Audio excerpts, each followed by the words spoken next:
Hello,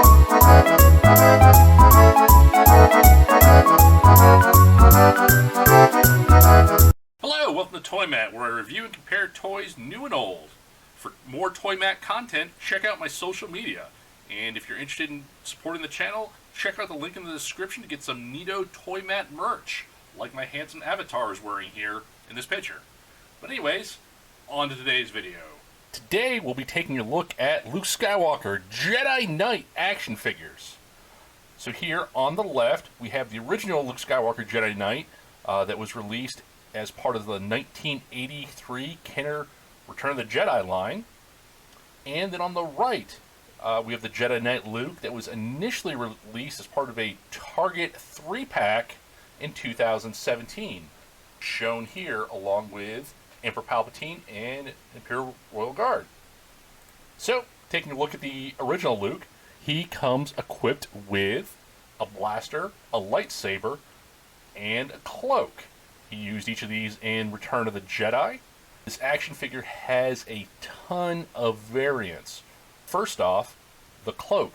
The cloak can either be sewn together, like this example here, or there could be a button around the neck.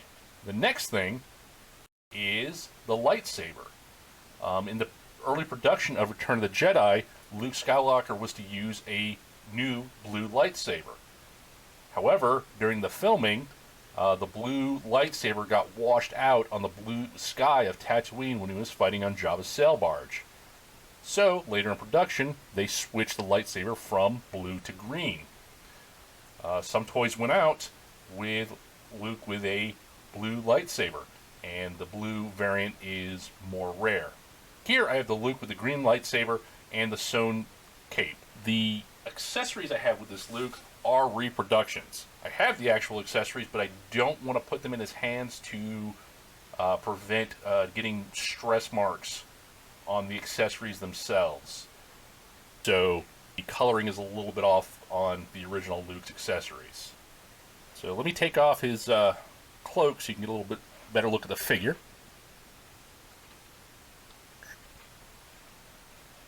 And so here he is.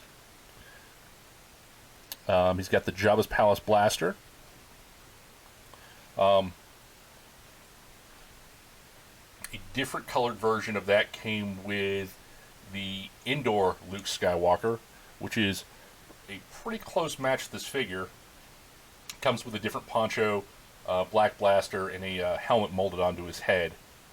But no lightsaber for whatever reason. And then here's a look at this side, the lightsaber. Again, it's a reproduction. I don't want to put stress marks on the lightsaber because he actually grips it quite well, and getting it in and out of his hands can cause the stress damage. He's a standard 5 point of articulation action figure, both shoulders, the hips, and the neck. So this figure is kind of actually special to me because this was the iconic Luke Skywalker action figure that I had as a small child back in the 1980s.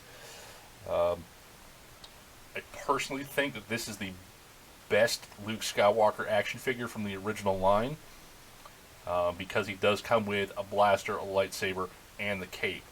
I know a lot of people, their favorite Luke Skywalker is the Bespin Luke, but not mine because, well, they couldn't even get the lightsaber color right.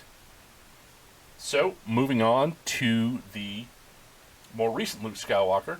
Again, this was released in 2017 as part of a 3-pack from Target. This one only comes with the lightsaber accessory, and it is a very good reproduction of a lightsaber at this scale. He has actually 7 points of articulation.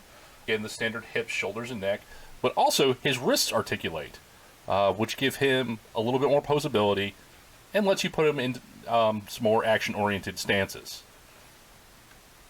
Also, the left hand that's not gloved has his fingers pointed out like as if he was using the Force on something, which is pretty neat. You know, like choking a Gamoran guard going into Jabba's palace. He has a little bit more detailing. Got some silver on the belt. And think it's got a pretty good face sculpt and paint application.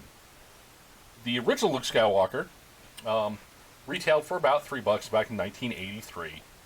Nowadays, a loose version could cost you up to $100 complete because of the blaster, the lightsaber, and the cloak. So you got 3 different accessories that had to have been kept up with.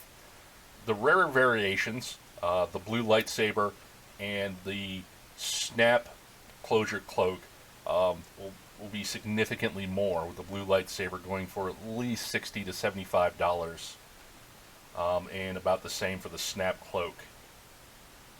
A carded version will go anywhere from $200 to $300 ungraded, and again, always depending on the condition.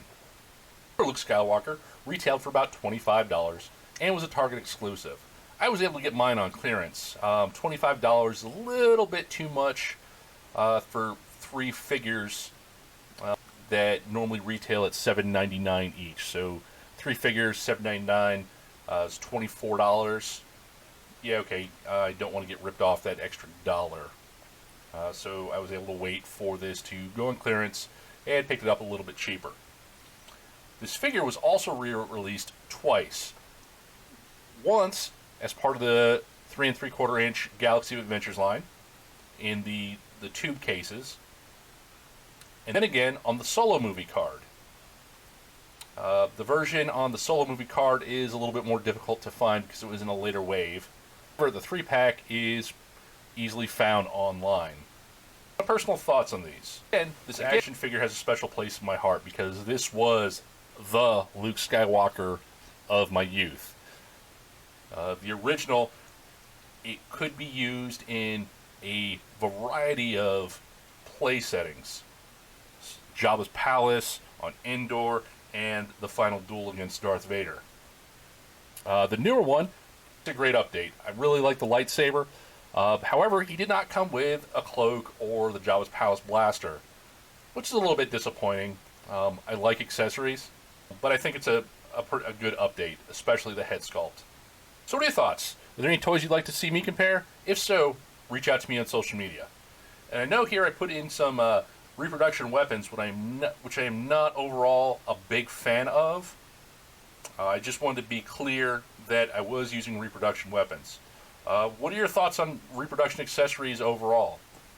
Mention in the comments below. Reach out to ToyMatt. And until next time, when I take 2 toys and have them, take it to the ToyMatt.